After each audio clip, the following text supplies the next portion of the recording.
तो मूवी शुरू होती है एक फैमिली को दिखाते हुए जिसमें मेल का नाम डेविड होता है, उसकी वाइफ और एक बेटा भी होता है। उन लोगों को फील होता है कि जैसे बाहर कुछ चेंजेस आ रहे हैं। वो अपने घर की खिड़की से बाहर देखते हैं तो उन्हें पता चलता है कि बहुत बड़ा तूफान आ रहा है। तेज बारिश हो रही होती है और उससे भी ज्यादा थंडरिंग। तो ये देख के डेविड और उसकी फैमिली काफी डर जाती है कि कहीं ये तूफान ज्यादा बढ़ न जाए। अब ये फैमिली रात घर के बेसमेंट में गुजारती है ताकि सब सेफ रह सके। लेकिन सुबह उठकर जब अपने घर से बाहर आते हैं तो ये देख के हैरान रह जाते हैं। हर चीज पतली हुई लग रही थी क्योंकि तूफान ने सारा कुछ तबाह कर दिया था। दूर ही इन्हें मिस्ट दिखाई देती है। इस एरिया में इतनी ज्यादा मिस्ट पहले कभी देखने को नहीं मिली। तो ये बात इनके लिए सरप्राइजिंग भी होती है और शॉकिंग भी। डेविड के नेबर का घर और गाड़ी भी तबाह हो चुके होते हैं तो वो उनसे रिक्वेस्ट करता है कि अगर तुम लोग यहाँ से निकल रहे हो तो मुझे भी अपनी गाड़ी में अपने साथ ले जाओ। और अब ये सब लोग मिलकर सिटी की तरफ जाते हैं। लेकिन रास्ते में जाके देखते हैं कि ट्रैफिक अनयूजुअल है। सबके सब लोग जल्दी में हैं। अब इन लोगों में बातें होने लगती हैं कि आर्मी वाले उन्हीं पहाड़ों की तरफ जा रहे हैं जहाँ पर काफी ज्यादा मिस्ट है और वहाँ से तेजी से वापस आ रहे हैं। ये लोग ये भी डिस्कस करते हैं कि हमने कहीं से सुना है कि कुछ दिनों पहले यहाँ पे एक यूएफओ क्रैश हुई और तो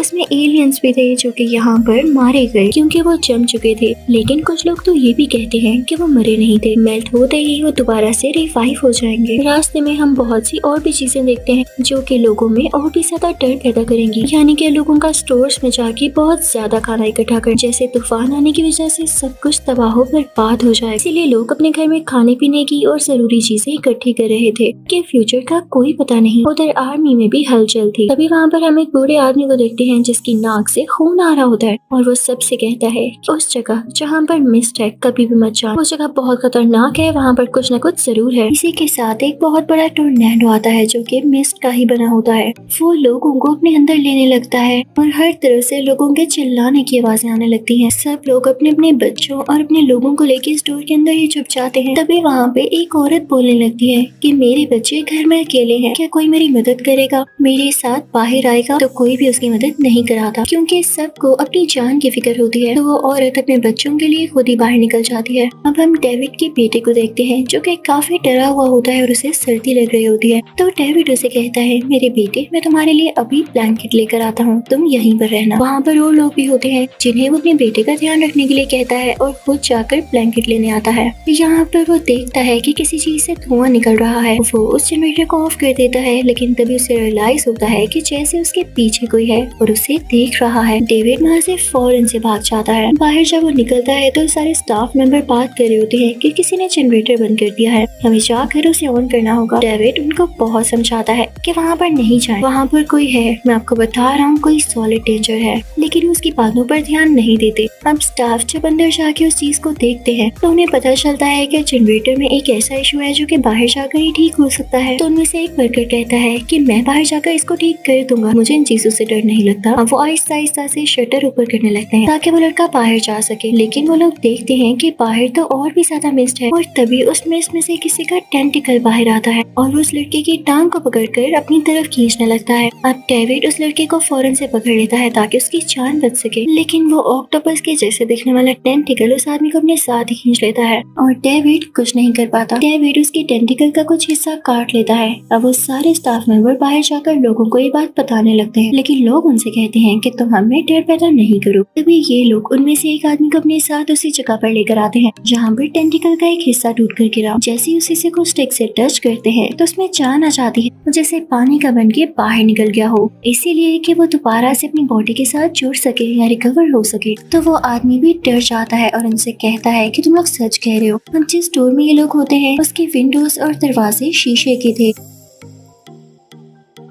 तो इनको ये खतरा था कि बाहर वाले क्रिएचर शीशे तोड़ के अंदर आ सकती है और अगर उसने हमें देख लिया तब भी। तो ये डिफरेंट चीजों से उन शीशों को कवर करने लगते हैं। तभी डेविड का नेबर कहता है कि तुम लोग पागलों वाली हरकतें कर रहे हो, मिस्ट से भला किसी को क्या नुकसान पहुंचेगा, मैं बाहर जाकर दिखाऊंगा। इसी तरह उसके साथ और भी कुछ लोग होते हैं जो इस क्रिएचर पर यकीन नहीं कर रहे होते। तभी डेविड एक आदमी की कमर पर रस्सी बांध देता है कि ये मैं तुम लोगों की सेफ्टी के लिए कर रहा हूँ और ये सब लोग अब बाहर चले जाते हैं डेविड के उसी नेबर के साथ। लेकिन तभी डेविड को उस रस्सी पे कोई प्रेशर प्रेशर फील होता है तो वो रस्सी को खींचने लगता है, लेकिन ये क्या, रस्सी के साथ उस आदमी की आधी बॉडी भी अंदर आ जाती है, जिसे देख के सब चिल्लाने लगते हैं। इसी तरह से शाम हो जाती है और शाम के बाद रात, लेकिन ये लोग कुछ भी हल नहीं निकाल पाते। जनरेटर भी ऑफ होता है, लाइट भी नहीं होती तो हर तरफ अंधेरा होता है और लोग अपनी टॉर्च चलाकर गुजारा कर रहे होते हैं। तब ये सब नोटिस करते हैं कि शीशों पर फ्लाइंग बग्स आकर बैठ रहे हैं। ये बग्स काफी अजीबोगरीब होते हैं, लेकिन इससे भी बढ़ के बात, उन बग्स को खाने के लिए कुछ बड़े बड़े क्रिएचर्स उनकी तरफ अट्रैक्ट होकर आते हैं और ऐसे परिंदे या क्रिएचर पहले किसी ने नहीं देखे होते। तभी अंदर वाले लोग नोट करते हैं कि जो छोटे छोटे बग्स हैं, इनको अंदर वाली लाइट अट्रैक्ट कर रही है। सब लोग अगर अपनी टॉर्च बंद भी करते हैं तो जनरेटर तो ऑन था और लाइट को पूरी तरह से बंद करना पॉसिबल नहीं था। तो एक परिंदा एक बग को खाते खाते वहाँ का एक शीशा तोड़ देता है और उनके अंदर आते ही वो एक औरत को काट लेता है, जिसकी वजह से उस औरत की डेथ हो जाती है। और सबसे बड़ा परिंदा एक और आदमी की जान ले लेता है। फिर हम एक और लड़के को देखते हैं जो कि उन परिंदों को आग लगाने वाला होता है, लेकिन उस बेचारे को खुद ही आग लग जाती है। तभी हम एक और औरत को देखते हैं जिसके सामने वही फ्लाइंग बग आ रहा होता है उसे मारने के लिए, लेकिन वो औरत प्रे करने लगती है तो वो बग उसे बिना कुछ कहे वहाँ से चला जाता है। तो सब लोग सोचते हैं कि ये अच्छा तरीका है और शायद ये प्योर लेडी है। ऐसे लग रहा था जैसे ये लेडी कुछ न कुछ जानती हो और उसका गॉड के साथ डीप कनेक्शन हो। इसी दौरान फ्लाइंग बग्स और भी लोगों को काफी जख्मी कर चुके होते हैं और उन्हें काफी दर्द हो रहा होता है। तो डेविड कुछ लोगों से बात करता है कि हमें मेडिकल स्टोर से मेडिसिन लानी होंगी ताकि हम इन लोगों का इलाज कर सकें। अब डेविड और उसके साथ ही स्टोर तक पहुंचते हैं, लेकिन वहाँ पर देखते हैं कि एक सिक्योरिटी गार्ड मकड़ी के जाले में लिपटा हुआ है। उन्हें ये बात बहुत अजीब लगती है क्योंकि उस आदमी की हालत बहुत खराब थी। वो उनको बताता है कि तुम सब यहाँ से चले जाओ, बहुत बड़ा मसला बन चुका है और ये हमारी ही गलती है। तभी उस आदमी की बॉडी से बहुत ज्यादा मकड़ियाँ बाहर आने लगती हैं और वो अपनी जाल इन लोगों पर फेंकने लगती हैं। इनमें से एक आदमी की टांग पर एक मकड़ी अपना जाल फेंक दी है, जिसमें किसी किस्म का कोई जहरीला मटेरियल होता है, जिससे उस बेचारे आदमी की टांग जलने लगती है और उसे दर्द होने लगती है। ये तो मारा जाता है और इसके साथ साथ एक और आदमी जिसके मुंह पर मकड़ी ने अपना जाल फेंका होता है। ये दोनों ही अब नहीं रहे थे। अब बाकी लोग वहाँ से दवाइयाँ लेकर वापस आ जाते हैं। तो वहाँ पर एक आर्मी ऑफिसर भी होता है जो कि उन्हीं पहाड़ों पर ड्यूटी दे रहा था जहाँ पर ये मिस्ट अपेयर हुई। तो डेविड उससे पूछने लगता है कि क्या तुम जानती हो ये कैसी मिस्ट है और कहाँ से आई है। तो वो बताता है कि जिन पहाड़ियों पर हमारी ड्यूटी लगी थी वहाँ पर एक पोर्टल था और हम सबका यही मानना है कि ये एलियंस और दूसरे क्रिएचर्स उसी पोर्टल से आ रहे हैं और उस जगह का एनवायरनमेंट भी ऐसा है, तभी तो वहाँ से मिस्ट भी यहाँ पर आ गई। तो तभी वहाँ पर वो लड़की आती है जिसका गॉड से कोई कनेक्शन था, वो प्रे करके हमेशा बच जाती थी। वो आकर उस आर्मी ऑफिसर से कहती है ये वाकई तुम्हारी गलती है। जब हम सब इस दुनिया में खुशी खुशी रह रहे थे तो तुमने गॉड के डिसीजंस में क्यों टांग अड़ाई, तुमने क्यों खुद से पोर्टल ओपन किया और ये सारी मुसीबत हम सब पर आ गई। तुम मरना डिजर्व करते हो। तभी वहाँ पर एक आदमी खड़ा होता है जिसको इस औरत की बात ठीक लगती है। वो आदमी उसे चाकू से मारकर जख्मी कर देता है और वो सब लोग जो उस औरत की बातों में आ चुके होते हैं इस आर्मी ऑफिसर को स्टोर से बाहर निकाल देते हैं ताकि क्रिएचर इसे आकर खा ले या अपने साथ ले जाए। कोई उस पर रहम नहीं करता और जल्दी एक क्रिएचर उसे ले जाता है। ये सब लोग रात यहीं गुजारते हैं और प्लान करते हैं कि सुबह होने पर किसी न किसी तरह यहाँ से भाग जाएंगे।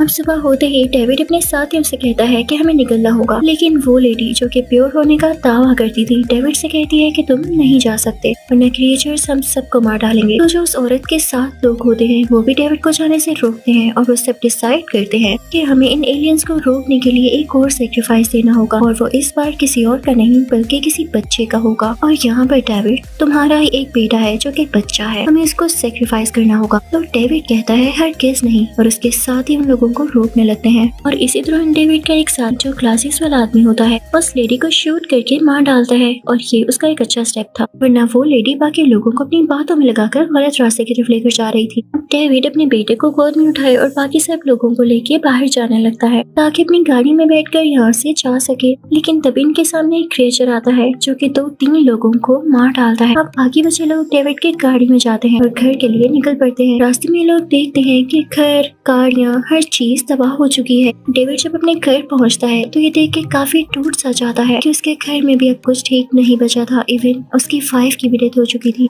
डेविड अपनी गाड़ी को लेके आगे बढ़ने लगता है क्योंकि वो अब यहाँ कैसे रहता, लेकिन आगे जाते ही उसकी गाड़ी के सामने एक ह्यूज जायंट क्रिएचर आ जाता है जो कि बहुत खौफनाक लग रहा होता है और उसकी काफी ज्यादा टांगे होती हैं। लेकिन डेविड फौरन से अपनी गाड़ी आगे की तरफ ड्राइव कर लेता है। अब कंटिन्यूस ड्राइविंग की वजह से इसकी गाड़ी का फ्यूल खत्म हो जाता है। अब यहाँ पर इनकी जान को बहुत खतरा होता है क्योंकि क्रिएचर बाहर किसी भी इंसान को नहीं छोड़ते और वो सब लोग एक दूसरे से बात करते हैं और ये डिसाइड करते हैं कि हम कभी भी अपनी बॉडी को इन एलियंस के सामने खाने के लिए पेश नहीं करेंगे। हम अपनी जान दे देंगे लेकिन इनके हाथों नहीं मरेंगे। डेविड अपनी गन निकालता है जिसमें 4 बुलेट्स होती हैं। वो सबको शूट करके मार डालता है और इन पे खुद अकेला बच जाता है। इवन डेविड अपने बेटे को भी मार दिया था। अब वो अपनी गाड़ी की तरफ आगे बढ़ता है, आवाज लगाने लगता है एलियंस को कि ये खुद एलियन का खाना बन जाए क्योंकि ये खुद भी जिंदा नहीं रहना चाहता था। लेकिन तभी वहाँ पर आर्मी आ जाती है और उससे कहती है कि हम आपको बचा लेंगे, हमने और भी लोगों को बचा लिया है और हमें वो तरीका मिल गया है जिससे हम इन एलियंस और इन स्पाइडर्स पर काबू पा सकते हैं। वो सब बकरियों के जालों को जला रहे होते हैं और एलियन से बचते हुए सब लोगों को रेस्क्यू कर रहे होते हैं। तो डेविड देखता है कि उस औरत को भी बचा लिया गया है जो कि स्टोर से बाहर अपने बच्चों को बचाने के लिए गई थी। तो यहाँ डेविड को बहुत बुरा लगता है। क्योंकि अगर वो थोड़ी देर और रुक जाता तो उसके साथी और उसका बेटा भी रेस्क्यू कर लिए जाते क्योंकि आर्मी ने बाकी लोगों को भी तो बचा लिया था। लेकिन डेविड ने उनको मार के बहुत बड़ी गलती की थी। इसके लिए उसे काफी रिग्रेट होता है और वो रोने लग